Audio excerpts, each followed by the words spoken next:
Assalamualaikum. Kembali lagi di channel saya. Sebelumnya, yang belum subscribe, tolong subscribe dan aktifkan tanda loncengnya supaya kamu tidak ketinggalan cerita-cerita menarik dari saya. Seketika, bulu tengkuk Sarmi berdiri. Suara Aminah terdengar serak dan lebih berat. Sarmi yakin itu bukanlah suara Aminah. "Aminah, jangan, aku mohon," pinta Sarmi. Namun Aminah tidak mendengarnya. Aminah tetap berjalan melewati Sarmi yang masih terdiam menatapnya heran. Sementara waktu sudah sore. Matahari sebentar lagi akan terbenam. Namun tidak ada yang bisa menghalangi niat Aminah yang sudah bulat itu. Sarmi hanya diam. Dia tidak mungkin menemani Aminah. Dan perkataannya pun tidak didengar oleh Aminah. "Semoga Gusti selalu melindungimu. Aku akan tetap di sini menantimu, Aminah. Dan aku akan selalu setia padamu sampai kapanpun. Bahkan jika matahari sudah terbit dari arah barat." Lirih Sarmi. Air matanya mengalir. Dia pasrah dengan apa yang akan Aminah lakukan. Selain itu, di dalam hatinya, dia bersumpah akan selalu membersamai Aminah. Aminah sudah berada di ambang batas antara hutan lewung dan kebun warga. Langkah kakinya berat, seolah ada sesuatu yang menahannya untuk melangkah. Sementara bisikan-bisikan di telinganya memaksanya untuk masuk ke dalam hutan tersebut. "Maafkan Aminah, Ibu. Dunia Aminah hancur saat Ibu meninggalkan Aminah." Isak tangis Aminah. Dia teringat bagaimana saat ibunya mengucapkan bahwa dirinya akan meninggalkan Aminah. Aminah harus sabar dan harus kuat untuk menjalani hari-harinya nanti tanpa seorang ibu. Aminah kala itu hanya menganggap sang ibu akan pergi ke kebun. Namun nyatanya, sang ibu pergi menemui Tuhannya. Aminah semakin menangis, manakala teringat bagaimana pertama kali dia menemukan sang ibu berada di dalam kamar dengan keadaan tidak bernyawa dan mulut terus mengeluarkan busa yang berbau menyengat. Aminah saat itu panik. Dia berlari mencari ayahnya.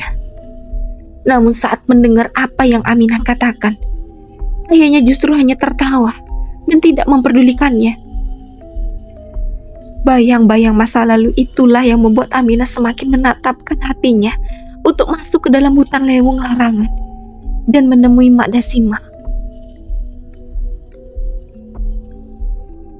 "Aduh cantik, masuk. Rumah Mak tidak jauh. Akan tetapi, jika kamu sudah melangkah, jangan lihat ke belakang." Tiba-tiba, Aminah mendengar suara Mak Dasimah menggema di kepalanya. Dia mengedarkan pandangan ke setiap sisi, namun tidak dia temukan Mak Dasimah dimanapun. Aminah semakin mantap. Dia lantas mengayunkan kakinya menginjak hutan tersebut. Seketika matahari nampak redup. Cuaca di sekeliling Aminah terasa dingin. Hembusan angin kecil mulai menerpa wajahnya. Suara-suara hewan, sayup-sayup mulai terdengar.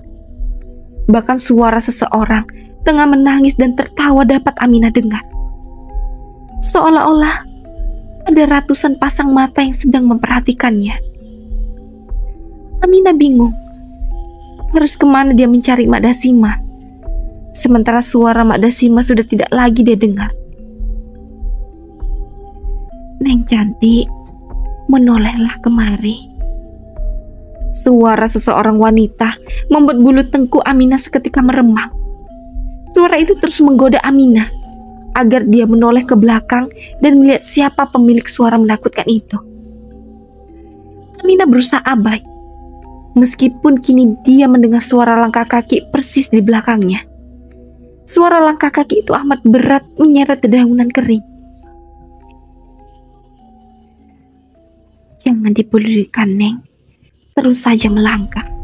Sebentar lagi. Suara Mak Desimah kembali menuntun Aminah.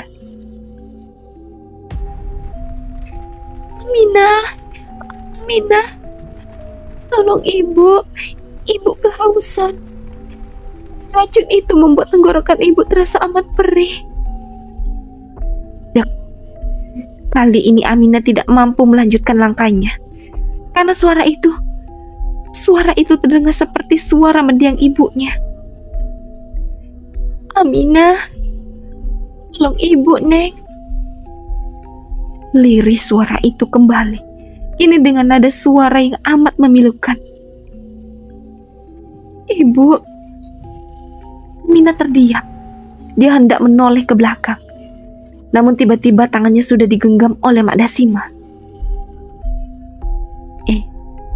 Kan kata Mak juga jangan melihat ke belakang, ucap Mak Dasimah. Aminah terkejut bukan kepala. Dari mana datangnya Mak Dasimah? Dan saat Mak Dasimah datang, suara-suara itu lenyap dan senyap. Ini hanya terdengar suara kicauan burung. Mak, di mana rumah Mak Dasimah? Tanya Aminah keheranan dengan kemunculan Mak Dasimah secara tiba-tiba. Tuh lihat, itu rumah emak. Tunjuk Mak Dasimah pada sebuah gubuk kecil di hadapan mereka. Gubuk itu amat sederhana dan terlihat mulai rapuh.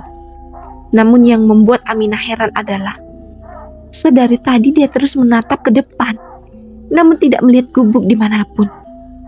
Namun kini gubuk tempat tinggal Mak Dasimah sudah berada tepat di hadapannya. Mari, ajak Mak Dasimah. Kini dia terus menggenggam erat tangan Aminah, seolah takut Aminah akan lepas atau berlari meninggalkannya. Duduk dulu, titah Mak Dasimah. Aminah lantas duduk di sebuah balik amben, tempat duduk yang terbuat dari anyaman pohon bambu yang terdapat di teras depan rumah. Sementara Mak Dasimah masuk ke dalam rumah. Aminah mengamati area sekitarnya. Tidak ada siapapun, tidak ada hewan apapun. Jadi dari mana sumber-sumber suara yang tadi Aminah dengar? Silakan, Neng, minum dulu. Mak Dasimah datang dengan membawa segelas air teh tawar dan sepiring singkong rebus yang masih mengeluarkan asap tipis. Aminah hanya mengangguk. Dia sama sekali tidak menyentuh gelas yang Mak Dasimah sodorkan. Maaf, kedatangan saya kemari, ucap Aminah. Namun belum beres perkataan yang Aminah ucapkan, Mak segera memotongnya. Mak sudah tahu, memang susah kehidupan kamu, cantik. Mak tahu, sebab Mak sudah memperhatikan kamu semenjak kamu sugap membantu ibumu di kebun. Dan sekarang, suamimu seperti itu, ucap Mak Dasimah. Aminah menundukkan wajahnya. Memang jalan nasib yang dia lalui amat berat, seolah-olah memang semata tidak mengizinkannya bahagia. Neng, terus sekarang Neng mau bagaimana? Tanya Mak Dasimah kembali. Aku hanya ingin suamiku menjadi milikku seutuhnya, Mak. Meskipun aku sudah tidak bisa memberikannya anak. Aku ingin semua istri-istrinya yang lain diceraikan olehnya. Hanya aku, Mak yang boleh menjadi istrinya, satu-satunya. Ucap Aminah dengan suara menggebu-gebu. Dia sudah tidak tahan selalu hidup di dalam keterpurukan. Dia ingin menguasai si juragan tanah dan seluruh hartanya. Mak Dasimah tersenyum menyeringai. Tidak ada siapapun yang bisa mengartikan senyuman tersebut. Tenang, Neng. Mak akan memberikan semuanya padamu. Semuanya. Lirih Mak Dasimah kembali. Akhirnya Mak Dasimah meminta Aminah untuk masuk ke dalam rumah karena hari mulai malam. Sederhana. Hanya itu kesan pertama yang Aminah dapatkan saat melihat keadaan rumah Mak Dasimah. "Kamu benar siap?" tanya Mak Dasimah kemudian. Aminah hanya menganggukkan kepalanya dengan mantap. "Sekarang kamu harus bermalam di sini. Waktu untuk belajar ilmu ini sedikit lama," ucap Mak Dasimah kembali pada Aminah yang masih terdiam. "Ilmu?" ucap Aminah heran. "Tapi Mak, ilmu yang bagaimana?" tanya Aminah kembali penuh heran. Mak Dasimah tidak menjawabnya. Dia hanya tersenyum terkekeh pada Aminah. "Itu kamarmu sebagai syarat pertama. Nanti malam, jika ada yang mengetok-ketok pintu kamarmu, atau kamu mendengar suara aneh di luar kamar, jangan sampai kamu membuka pintu," ucap Mak Dasimah dengan suara seraknya yang khas.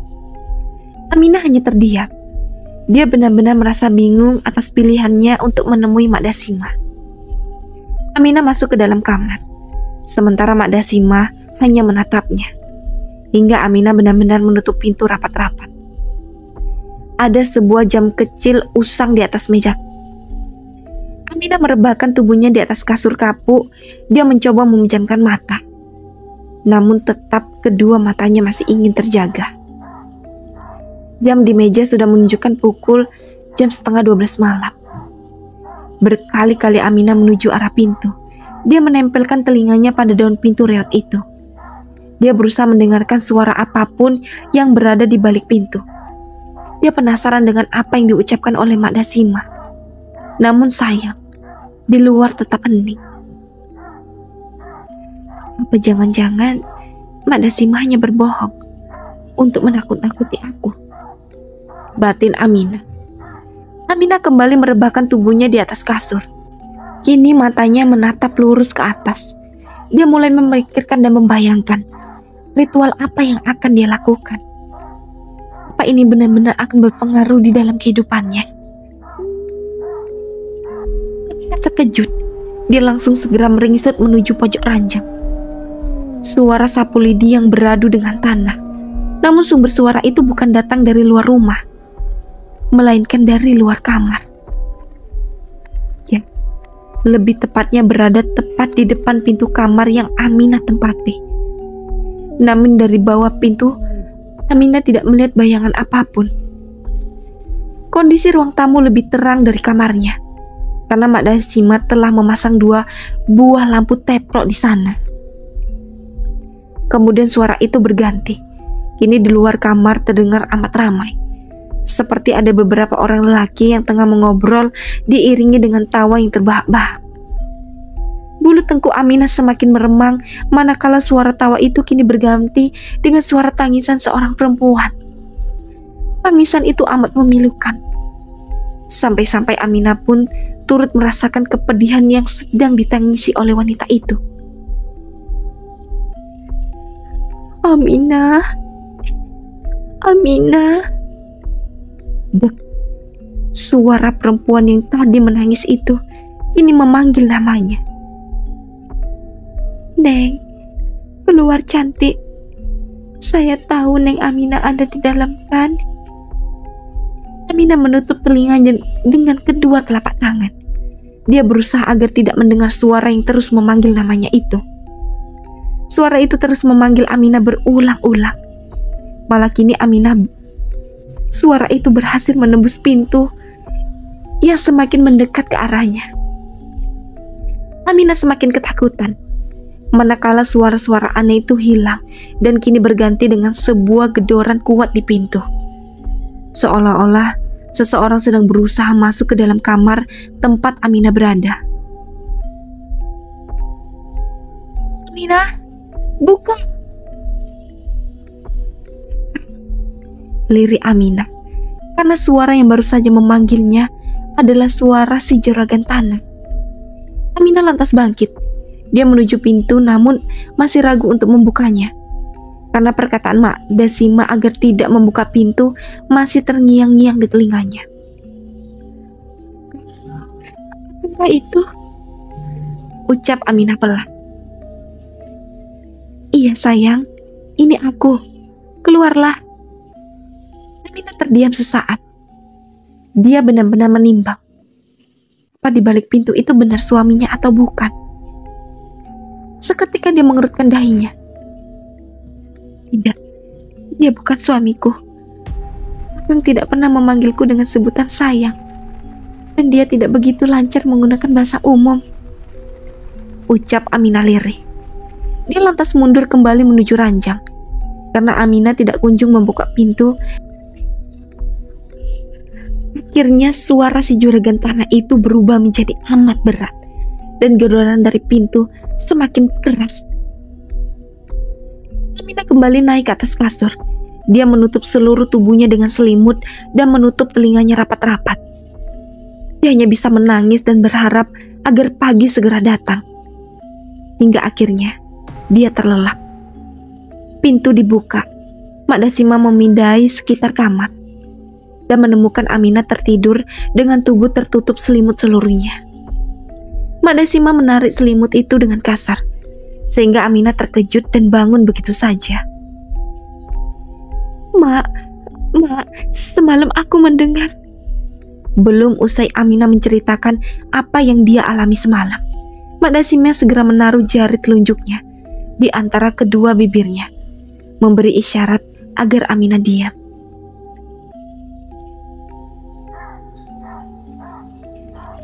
Setelah membersihkan diri dan memakan sarapan yang sudah disiapkan oleh Mak Dasima, Aminah pun lantas menghampiri Mak Dasima yang tengah berdiri di dekat sebuah pohon di halaman rumah. "Mak," ucap Aminah,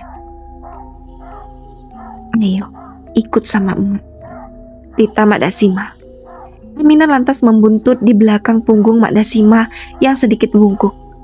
Hampir 40 menit mereka berjalan, hingga akhirnya mereka sampai di sebuah air terjun. Aminah terkejut. Dia tidak tahu bahwa di dalam hutan yang mengerikan ini ternyata ada sebuah air terjun yang amat cantik. "Sekarang kamu harus bertapa di bawah air terjun itu 14 hari. Kalau tidak sampai dirinya datang, maka akan selalu ada terus di sini menjaga kamu," ucap Mak Dasima yang amat sangat membuat Aminah terheran-heran. "Tapi Mak, bagaimana saya minum dan makan? Saya akan mati, Mak," tanya Aminah bingung. "Jalani dulu saja, jangan memikirkan ke situ," bentak Mak Dasima. Aminah lantas membuka kebaya yang dia pakai dan memakai kamben dari kain jarit. Dia menggerai rambutnya dan mulai duduk di bawah air terjun yang beralirkan tidak terlalu deras. Seketika udara dingin mulai dirasakan. Namun Aminah berusaha untuk fokus, seperti apa yang Mak Dasima titah sebelumnya. 1 jam, 2 jam Aminah masih kuat. Namun setelah memasuki 5 jam, kesadaran yang mulai tidak stabil. Kepalanya mulai pusing. Namun setiap kali dia merasakan ingin menyerah, suara Mak Dasima terdengar menggema di telinganya. Dan bayangan kebencian masa lalu kembali muncul. Hingga akhirnya Aminah berhasil bertahan selama hampir 12 jam. Mak Dasima sendiri masih setia menunggu Aminah. Dia bersikap di atas sebuah batu besar sambil mengunyah kapur sirih, sehingga membuat seluruh mulutnya memerah. Malam semakin larut. Aminah sudah tidak mendengar suara Mak Dasima menggema di kepalanya. Justru kini dia mendengar suara hewan-hewan yang amat jelas mengaum, menggonggong di telinganya. Aminah hampir saja membuka kedua matanya, manakala suara auman seekor harimau terdengar amat jelas dan dekat di telinganya. Namun lagi-lagi, bisikan Mak Dasima menolongnya. Meskipun suara auman itu masih terus menggoda Aminah. Keesokan harinya, tubuh Aminah sudah amat lemas karena dia pun tidak tidur semalaman. Saat tubuhnya mulai lunglai, dia merasa seorang menaburkan sebuah bunga di sekujur tubuhnya. Aneh. Tiba-tiba tubuhnya merasa segar kembali, seperti setelah makan dan minum. Hingga akhirnya Aminah kembali kuat melakoni tanpa berata yang sedang dijalankannya. Mata Aminah tertutup, namun di hari kedua ini, dia bisa merasakan area di sekelilingnya, termasuk kedatangan Mak Dasima. Dia bisa merasakan Mak Dasima duduk di sebuah batu besar sembari terus memandanginya. Di siang hari, tidak ada gangguan dan godaan apapun. Apa itu karena Mak Dasima menunggu Aminah, atau memang penghuni hutan Lewung Larangan hanya keluar di waktu malam? Hanya saja, setiap Aminah mulai terasa lemas dan hampir ambruk, Mak Dasima selalu melemparkan bunga setaman pada Aminah. Dengan begitu, kesegarannya akan segera pulih. Dia tidak perlu makan dan minum. Malam kedua, ketiga, dan keempat, gangguan-gangguan hanya berupa suara-suara jelas. Mulai dari suara hewan, suara seseorang wanita menangis, dan suara anak-anak yang terdengar sedang bermain. Namun mata batin Aminah tidak dapat melihat sosok-sosok yang membuat suara itu. Hingga akhirnya di malam kelima, Aminah mendengar suara gamelan. Dia mendengar seperti ada sebuah acara wayang golek sedang ditampilkan. Suara riuh para penonton, suara dalang yang memimpin pegelaran tersebut diiringi nyanyian para sinden yang syahdu. Aminah tergoda. Dia hampir membuka kedua matanya. Karena mata batin Aminah tidak melihat apapun di sekelilingnya, hanya deretan pohon dan bebatuan yang dia lihat.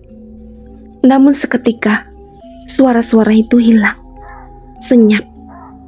Kini dari jauh mata batin Aminah melihat 3 buah kain putih terbang melesat menuju ke arahnya. Semakin dekat kain-kain itu mulai berbentuk. Pocong, ucap Aminah lirih.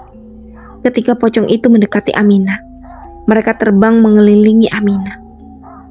Wajah ketika pocong itu nampak hancur. Kedua bola matanya hampir terlepas dari tempatnya. Seluruh wajahnya penuh dengan lendir bercampur darah dan nanah. Mulut ketika pocong itu nampak sobek hingga ke telinga. Darah terus mengalir dari bibir yang sobek itu. Gigi mereka hitam dan runcing. Dari dalam mulutnya, cairan hitam berbau amis tidak berhenti mengalir. Kain kafan mereka lusuh, seperti mayat yang sudah lama dikubur. Sembari mengelilingi Aminah, ketiga pocong itu tidak berhenti menyanyikan sebuah lagu yang terdengar mengerikan. Namun Aminah berusaha untuk tidak memperdulikan ketiga pocong itu. Semakin Aminah tidak memperdulikannya, semakin pula ketiga pocong itu menggoda Aminah. Kini selalu satu dari ketiga pocong itu berubah wujud menyerupai ibu kandung Aminah. Aminah, tolong ibu nak. Ibu masuk ke dalam neraka. Ibu disiksa. Jangan kau teruskan semua ini nak. Cukup ibu saja yang tersiksa. Rintis sosok yang menyerupai ibu dari Aminah tersebut. Meski Aminah tahu bahwa itu hanya sosok yang menyerupai ibunya, tapi tetap saja air matanya tidak bisa dia bendung. Dia teringat mendiang sang ibu. Kini salah satu dari ketiga pocong itu berubah menjadi sosok bayi belum berdarah dengan tali pusar yang masih menempel pada ari-ari yang dia bawa, atau terkenal dengan istilah bayi bajang. Ibu, ini aku, anakmu. Kenapa bapak membunuhku, ibu? Ucap sosok bayi bajang itu, sembari diiringi gelak tawa. Tinggal satu pocong lagi yang belum merubah wujudnya untuk menakuti Aminah. Namun justru pocong itu lain dari tadi terus tertawa melengking. Yang masih penasaran, lanjut ke part selanjutnya. Dan jangan lupa aktifkan tanda loncengnya dan subscribe. Assalamualaikum.